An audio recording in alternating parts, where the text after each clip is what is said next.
Let's bring in the royal editor at the Daily Mirror, Russell Myers. Russell, you've got a reporter, or had a reporter who was in that queue. Yeah, but before we get to that, I just want to tell our audience about the fact that you were in Westminster Hall a little earlier. You were there, you saw the Queen's coffin. Just describe the atmosphere for our viewers.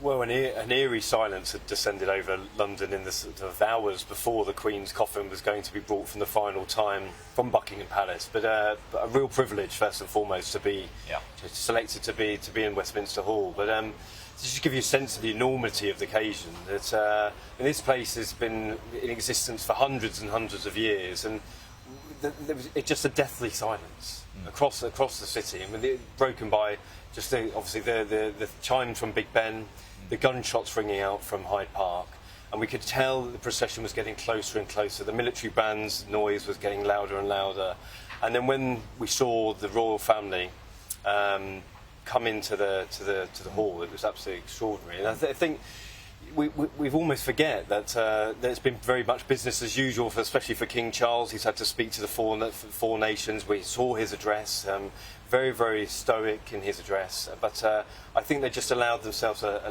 little bit of emotion today, and they certainly cracked through. Blink and you miss it, but there have been moments, accents over the last 6 days. One, the curtsy from Princess Anne, the Princess Royal, and today, Russell, just a moment where King Charles looked up at the roof of Westminster Hall and allowed himself a moment. Well, he did, and again, it's these small pockets of emotion, I think, are very, very telling, because you talk about Princess Anne. She looked absolutely bereft, of course, in the first few hours after her mother's death, but she's been particularly stoic over the last few days. I mean, very, very interesting her speech that she gave, or her statement that she delivered yesterday, talking about that she revealed that she was with her mother for the last few hours, and she just looked absolutely crestfallen, I thought, today. I mean, she's obviously going through an awful lot of emotions, as was the King. You talk about him looking up into the heavens. I mean, almost looking for some divine intervention, but where does he go now? It must be an awful lot of resting on his shoulders, I think, because you talk about a legacy that has been left by his mother, and he has an awful lot at his door. I think this is a particularly strenuous moment to be taking over the crown. You have the business within the Commonwealth realms, certainly that are potentially going to ditch the monarchy. There's been infighting and scandal within his own family, and again, we still haven't laid Her Majesty to rest. And I think a lot of people will be looking to him and seeing where he goes. There's a lot of people who are drawing particular attention to the two brothers today, William and Harry. They're walking side by side, and there's been obvious comparisons to their walk 25 years ago behind Diana's casket.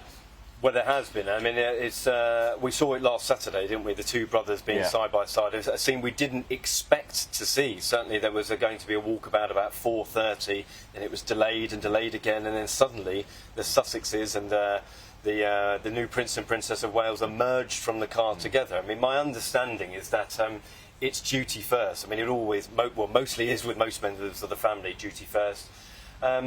And I do unfortunately think that this will be a temporary truce between them. But he does look anguished there, doesn't he? I mean, he's not wearing his uniform. I'm sure he would love to be wearing his uniform. He deserved it, but he served his just country. Sort of stands out there, doesn't he? I think he stands out much more. Yeah. I mean, if he'd been allowed to wear his uniform, he'd been in the British Army for 10 years. He'd served gallantly, did 2 tours of Afghanistan, and so this man. For all his wrongs of how he went about leaving the royal family, I mean, this is a man who's lost his grandmother, perhaps his only ally within the royal family, and I felt desperately sorry for him over the last few days. But Russell, we know that the Queen would have been involved in all of this detail, and if nothing else, she was a stickler for the rules. If she wanted Harry to be wearing his military uniform, she would have made those allowances. That's a great point, death, certainly, right? because you looked at the Duke of Edinburgh's funeral and how that they all wore mourning dress to sort of save Andrew's blushes and Harry's. I think the tensions were a lot more fraught then. And again, the King could have intercepted and said, no, he can wear it, because there will be a vigil of the princes that we saw in Edinburgh, taking place later on this week at Westminster Hall, and Andrew has announced that he will be wearing his military uniform. I just don't see how this is at all fair for Harry. And Harry won't be attending that. No, it would just be the Queen's children, like we saw in Edinburgh with the King and the Queen's children standing at the four corners of the coffin. That will be happening later on this week at Westminster Hall.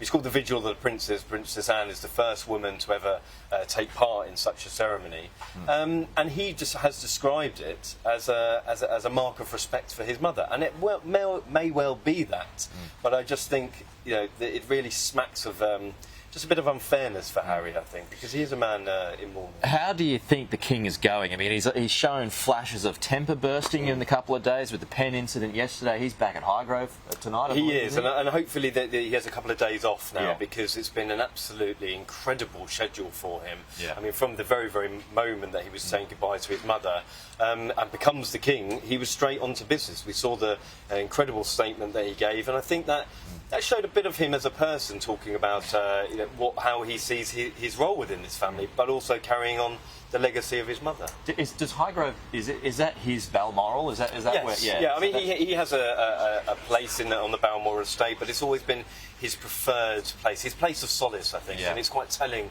that he's gone back there this evening. Yeah. Russell, we could talk to you for hours. Yeah, we We've got could. a thousand more questions Yeah. about small moments that we have been able to witness here. Thank you so much for your Yeah, time. thank We'll you. see you soon, Yeah, thank hopefully. you.